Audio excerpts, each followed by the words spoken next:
بسم اللہ الرحمن الرحیم۔ الحمد للہ رب العالمین والعاقبۃ للمتقین والصلاة والسلام علی سید الانبیاء والمرسلین اما بعد فاعوذ باللہ من الشیطان الرجیم بسم اللہ الرحمن الرحیم اولئک الذین اشتروا الضلالة بالہدی فما ربحت تجارتهم وما كانوا مهتدين آمنت بالله صدق الله مولانا العظيم وبلغنا رسوله النبي الكريم الأمين۔ یہی وہ لوگ ہیں جنہوں نے خریدا ہدایت کے بدلے گمراہی کو، پس نہ نفع دیا ان کی تجارتوں نے اور یہ ہدایت پانے والے نہیں۔ الصلاۃ والسلام علیک یا رسول اللہ، الصلاۃ والسلام علیک یا حبیب اللہ، الصلاۃ والسلام علیک یا نور اللہ وعلی آلک و اصحابک یا حبیبی یا سیدی یا محمد رسول اللہ صلی اللہ علیہ وسلم۔ اللہ تبارک و تعالیٰ کی تعداد بے شمار حمد و ثنا کے بعد درود و سلام کا نذرانہ حضور تاجدار مدینہ سور قلب و سینہ فیض گنجینہ صلی اللہ تعالیٰ علیہ وآلہ وسلم کی بارگاہ میرے واجب القدر بزرگ اور دوستوں نوجوان ساتھیوں، سورۃ البقرہ کی آیت نمبر 16 آپ کے سامنے تلاوت کرنے کا شرف حاصل کیا ہے۔ اس کے ذمہ ذائل نے اپنی سکت کے مطابق کچھ باتیں عرض کرنی ہیں۔ دعا ہے خالق کائنات زبان پہ حق جاری فرمائے اور ہم سب کو سن کر عمل کی توفیق عطا فرمائے۔ میرے واجب القدر اس آیت پر ساگر پچھلی آیتوں کے ساتھ بڑا گہرا تعلق ہے۔ پچھلی آیتوں میں اللہ تبارک و تعالیٰ نے منافقین کی نشانیاں کھول کے بیان فرمائی اور ان سب نشانیوں کا نتیجہ اس آیت پر سب اللہ تبارک و تعالیٰ نے بیان فرما دیا۔ دوسرا تعلق یہ ہے کہ اللہ تبارک و تعالیٰ نے پچھلی آیات مقدسہ میں منافقین کی ایک ایک کر کے ان کے نفاق کا ذکر فرمایا، اور اس آیت مقدسہ میں اللہ تبارک و تعالیٰ نے ان کی سب منافقتوں کا نتیجہ جو نچوڑ نکلتا ہے، جو نتیجہ نکلتا ہے کہ جو ان کو حاصل ہے اس منافقت کا بدلہ، اس کا ذکر اللہ تبارک و تعالیٰ نے اس آیت مقدسہ میں بیان فرمایا ہے۔ اس کا شان نزول علماء اکرام فرماتے ہیں کہ یا تو یہ آیت مقدسہ ان لوگوں کے حق میں نازل ہوئی جو لوگ پہلے میرے محبوب صلی اللہ علیہ وآلہ وسلم کا کلمہ پڑھ کر مسلمان ہوئے، اس کے بعد وہ کافر ہوئے، یا یہ آیت مقدسہ ان لوگوں کے بارے میں، ان لوگوں کے حق میں نازل ہوئی جو میرے آقا علیہ السلام کی آمد سے پہلے تورات و زبور و انجیل جو دینی کتابیں موجود تھیں ان میں میرے محبوب کا ذکر پڑھ کر میرے محبوب پر ایمان لا چکے تھے، لیکن جب میرے آقا علیہ السلام کی آمد ہوئی، آمد کے بعد وہ منکر ہو گئے، ان کے بارے میں ان کے حق میں یہ آیت مقدسہ نازل ہوئی۔ اور تیسرا قول یہ ہے علماء اکرام کا کہ یا یہ آیت مقدسہ ان لوگوں کے حق میں نازل ہوئی کہ جن کے سامنے دلائل بھی موجود تھے، ہر طرح کی عقل سلامت بھی تھی، دلائل بھی، میرے محبوب صلی اللہ علیہ وآلہ وسلم کے موت سے انہوں نے آنکھوں سے دیکھے بھی، لیکن فقط اپنی ہٹ دردی کی وجہ سے، اپنی ضد کی وجہ سے وہ ایمان نہ لا سکے۔ تو مطلقاً یوں بھی کہا جا سکتا ہے کہ پچھلی آیات مقدسہ جو ہیں سب سے پہلے ایمان والوں کا ذکر ہوا، سورۃ البقرہ کی ابتدا میں ایمان والوں کا ذکر ہوا، ان کے بعد کافرین کا ذکر ہوا، ان کے بعد منافقین کا ذکر ہوا، اور یہ آیت مقدسہ جو ہے اس میں منافقین و کافرین دونوں کا ہی ذکر ہو گیا۔ تو آئیے دیکھتے ہیں کہ اس آیت مقدسہ میں اللہ تبارک و تعالیٰ نے ہمارے لیے کیا پیغام رکھا ہے۔ رب ذوالجلال نے فرمایا اولئک الذین، اولئک کا اس میں اشارہ ہے، بعید کے لیے بولا جاتا ہے، یعنی کوئی چیز دور ہو اس کی طرف اشارہ کرتے ہوئے عربی میں اولئک بولا جاتا ہے۔ خالق کائنات نے فرمایا اولئک، چونکہ دین اسلام سے وہ بہت دور تھے۔ اس وجہ سے اللہ تبارک و تعالیٰ نے ان منافقین کی طرف اشارہ کرتے ہوئے اولئک کا لفظ جو ہے اس کا ذکر فرمایا، اولئک الذین، یعنی یہ وہ لوگ ہیں، اس طرح بمعنی خریدنا، کوئی قیمت دے کر کسی چیز کو خریدنا، اس کو اشترا عربی میں بولا جاتا ہے۔ رب الجلال نے فرمایا اشترا، یہ وہ لوگ ہیں جنہوں نے خریدا۔ بعض اوقات اپنی کوئی چیز دے کر کسی سے کوئی چیز خریدی جائے اس کو بھی اشترا کہا جاتا ہے۔ رب الجلال نے فرمایا انہوں نے اپنی تمام تر قیمتی چیزیں جو ہیں، قیمتی اشیاء جو ہیں وہ دے کر انہوں نے گمراہی خریدی، اس طرح انہوں نے خریدا۔ کس چیز کو خریدا؟ دلالت بمعنی گمراہی،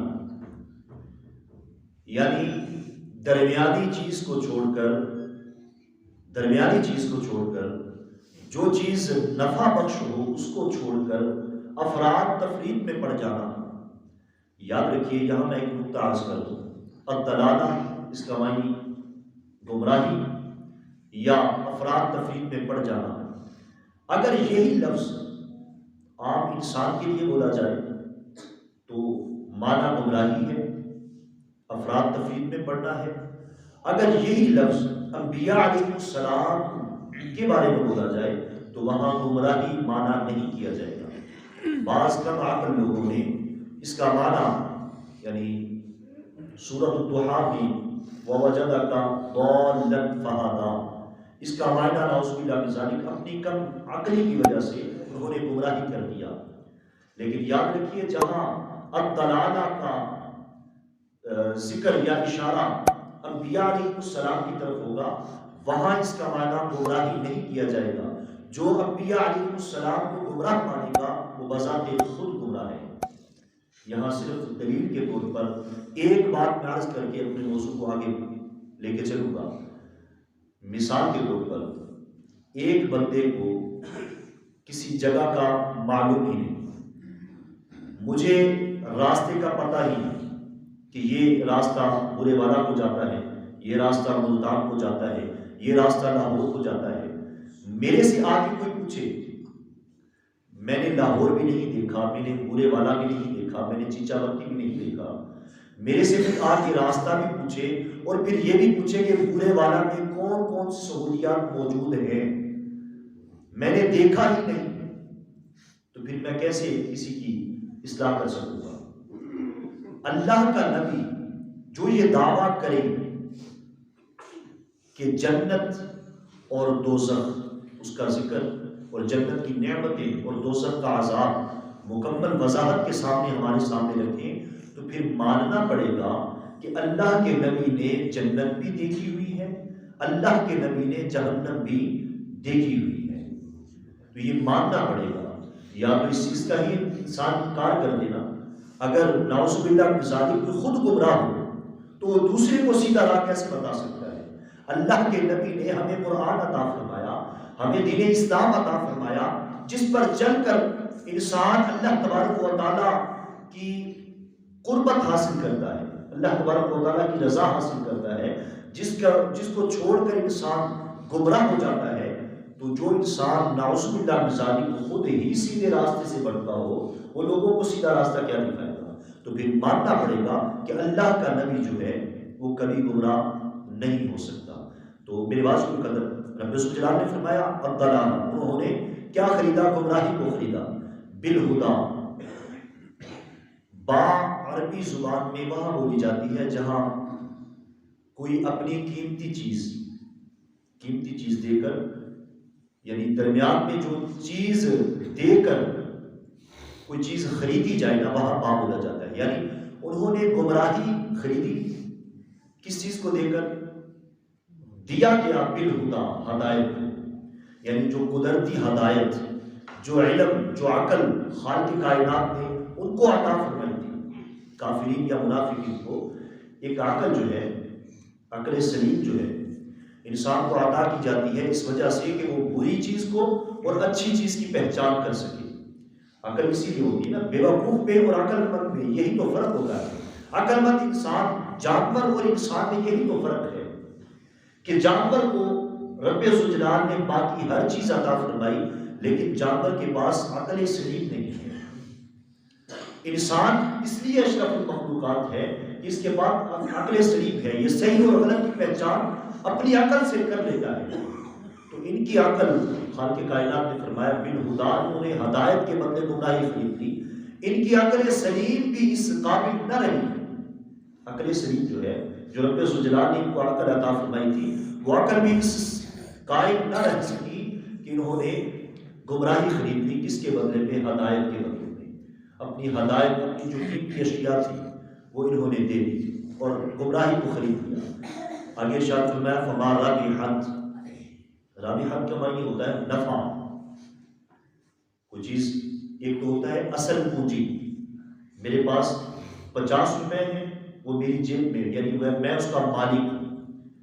تو خالق کائنات نے فرمایا فما رابحت، میں 50 دوں گا، اس نظریے سے دوں گا کہ میں قیمتی چیز جو ہے وہ خرید سکوں، اس نظریے سے میں 50 جو ہے وہ خرچ کروں گا۔ تو رب ذوالجلال نے فرمایا انہوں نے رابحت نفع تو کیا لینا تھا، فما رابحت، انہوں نے نفع نہ خرید سکے، تجارت جو یہ تجارت کر رہے ہیں، یہ دنیاوی تجارت جو کر رہے ہیں، اس میں بالکل بھی نفع انہوں نے 1% کا نفع تو کیا، جو ان کی اصل پونجی تھی، جو ان کے پاس عقل تھی، جو ان کے پاس علم تھا، وہ سب کچھ برباد کر چکے۔ عقل سلیم بھی ختم ہو گئی۔ میرے محبوب کے معجزات دیکھے، رات دن معاہدہ کرنے کے باوجود عقل نے اتنا بھی کام نہ کیا کہ جو جادوگر ہوتا ہے اس کا جادو روئے زمین پہ چلتا ہے۔ ایک مثال میں عرض کر دوں، جو جادوگر ہوتا ہے، حبیب یمنی یہی تو دیکھ کر ایمان لایا نا۔ حبیب یمنی یمن سے چلا، میرے محبوب کا یہی معجزہ دیکھ کر تو ایمان لایا کہ جادوگر جو ہوتا ہے، جادوگر کا جادو صرف روئے زمین پہ چلتا ہے۔ جس کا جادو یا جس کا اثر، جس کی نگاہ رحمت آسمانوں پہ کھڑے چاند کو چیر دے، وہ جادوگر نہیں، وہ اللہ کا نبی ہو سکتا ہے، وہ اللہ کا نبی ہو سکتا ہے۔ حبیب یمنی اسی چیز کو دیکھ کر، اسی معجزے کو دیکھ کر تو ایمان لایا۔ تو میرے واجب القدر رب ذوالجلال نے فرمایا انہوں نے نفع تو کیا خریدنا تھا، انہوں نے نفع تو کیا لینا تھا، میرے محبوب کے رات دن معجزات دیکھنے کے باوجود اصل پونجی جو ہے، اس کی عقل، ان کی عقل اتنی ختم ہو گئی کہ اصل پونجی جو ہے اس کو بھی برباد کر چکے۔ ہمارا بحق تجارت، ان کی تجارت ان کو بالکل بھی نفع نہ دیا۔ وما كانوا مهتدين، یہ نتیجہ بیان فرما دیا رب ذوالجلال نے۔ وما كانوا مهتدين، یہ ایسے گمراہ ہیں، یہ ایسے بدبخت ہیں کہ کبھی بھی ہدایت نہ پانے والے۔ اللہ تعالیٰ کی بارگاہ میں دعا ہے، خالق کائنات میری مختصر حاضری اپنی پاک بارگاہ میں قبول منظور فرمائے۔ آخر میں ایک سوال میرے بابا جی نے پوچھا تھا، اس کا جواب آپ کی گوش گزار کر دوں کہ وہ سوال یہ تھا کہ میرے آقا علیہ السلام نے اپنی مکمل حیات مقدسہ میں کتنے عمرے اور کتنے حج آپ نے کیے؟ تو میرے واجب القدر اس میں سب سے پہلے میں یہ وضاحت کر دوں کہ میرے محبوب صلی اللہ علیہ وآلہ وسلم کی مقدس حیات مقدسہ اعلان نبوت کے بعد 2 طرح کی زندگی گزری ہے۔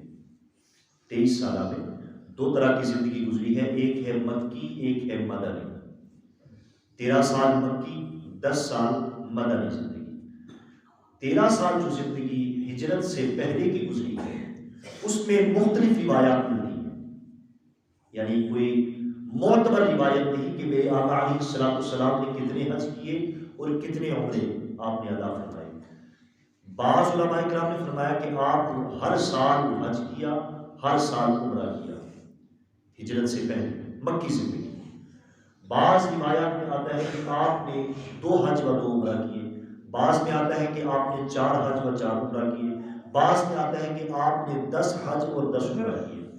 مختلف روایات، معتبر روایت مکی زندگی ہجرت سے پہلے کی زندگی میں معتبر روایت کوئی بھی موجود نہیں ہے، لیکن ہجرت کے بعد مدنی زندگی میں میرے محبوب صلی اللہ علیہ وآلہ وسلم نے 1 حج کیا ہے، جسے حجۃ الوداع کہتے ہیں، اور میرے آقا علیہ السلام نے ہجرت کے بعد 4 عمرے کی، ایک حج اور بولیے نا سر، ایک حج اور 4 عمرے ہجرت کے بعد۔ حج وہ جو جسے حج الوداع کہتے ہیں، اور اس کے بعد 4 عمرے کی اپنی مکمل حیات مقدسہ میں۔ اللہ تبارک و تعالیٰ کرم فرمائے، اللہ تبارک و تعالیٰ حق شناسی کی توفیق عطا فرمائے، اللہ تبارک و تعالیٰ میری یہ معروضات اپنی پاک بارگاہ میں قبول و منظور فرمائے، قرآن پاک کو صحیح معنی میں سمجھنے کی، سمجھ کر عمل کرنے کی بھی توفیق عطا فرمائے۔ آمین آمین ثم آمین، وآخر دعوانا